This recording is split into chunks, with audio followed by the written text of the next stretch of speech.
जय श्री कृष्ण दोस्तों, आप सबका हमारे चैनल में स्वागत है। आज हम सब जया एकादशी व्रत कथा का श्रवण करेंगे। आप सभी को जया एकादशी की हार्दिक शुभकामनाएं। हिंदू धर्म में जया एकादशी व्रत बेहद शुभ फलदायी माना जाता है। कहते हैं जो व्यक्ति इस दिन सच्चे मन से भगवान विष्णु की आराधना करता है उसके सारे सपने पूरे हो जाते हैं।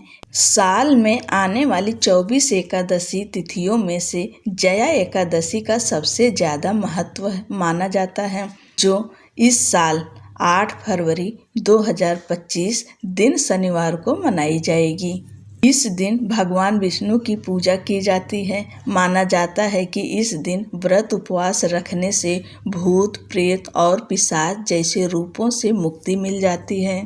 कहीं कहीं जया एकादशी को भूमि एकादशी और भीष्म एकादशी के रूप में भी मनाया जाता है।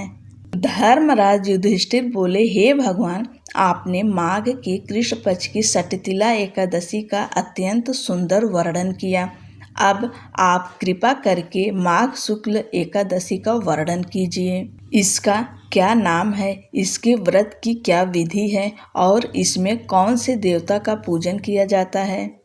श्री कृष्ण जी कहने लगे, हे राजन, इस एकादशी का नाम जया एकादशी है। इसका व्रत करने से मनुष्य ब्रह्मा हत्यादि पापों से छूटकर मोक्ष को प्राप्त होता है तथा इसके प्रभाव से भूत, पिशाच आदि योनियों से मुक्त हो जाता है। इस व्रत को विधिपूर्वक करना चाहिए।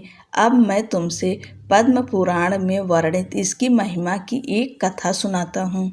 देवराज इंद्र स्वर्ग में राज करते थे और अन्य सब देवगण सुखपूर्वक स्वर्ग में रहते थे।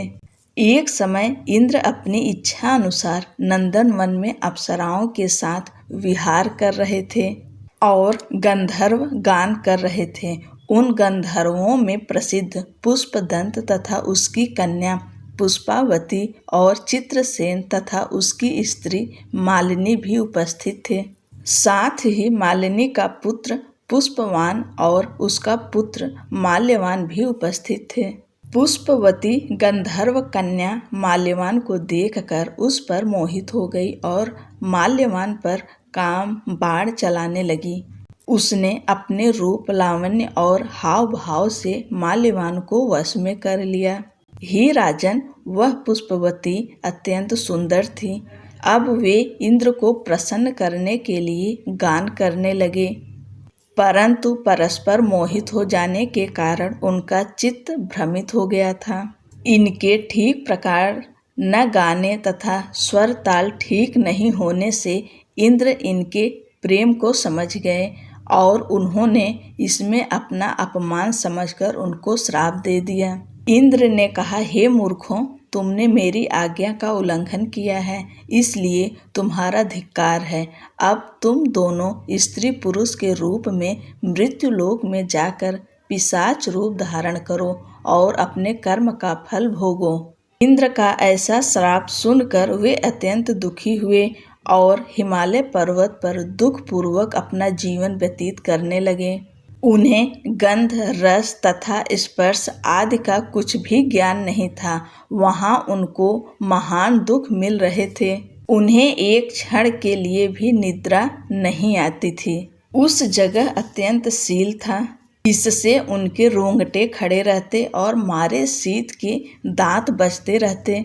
एक दिन पिशाच ने अपनी स्त्री से कहा कि पिछले जन्म में हमने ऐसे कौन से पाप किए थे जिससे हमको यह दुखदायी पिशाच योनि प्राप्त हुई। इस पिशाच योनि से तो नरक के दुख सहना ही उत्तम है, अतः हमें अब किसी प्रकार का पाप नहीं करना चाहिए।